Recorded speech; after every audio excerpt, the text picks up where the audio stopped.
করে পেছনে নিতে আরম্ভ করলেন। আর এই আত্মাই আক্রমণ যে করেছে সে কাতারের মাঝখান দিয়ে যেতে আরম্ভ করলো আর দুই দিকে ছুরি মারতে আরম্ভ করলো। 13 জন সাহাবীর গায়ে ছুরি মেরেছে, 7 জন সাহাবা স্পট ডেথ, জায়গায় মৃত্যু।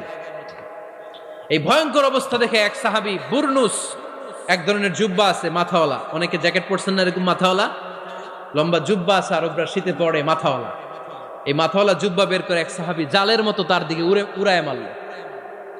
ওই বুরনুসের মধ্যে পেঁচিয়ে আবু লুলু মাটিতে পড়ে গেল আর সুইসাইড করে ফেলল, নিজের বুকে নিজে মেরে আত্মহত্যা। যেই সাহাবীকে ইমামতির জন্য দাঁড় করালেন উনি ছোট্ট সূরা দিয়ে প্রথম রাকাতে সূরা আল কাউসার, দ্বিতীয় রাকাতে সূরাতুল ইখলাস দিয়ে নামাজ শেষ। ওমরে ফারুক বেহুশ। ওমরে ফারুক কি বেহুশ।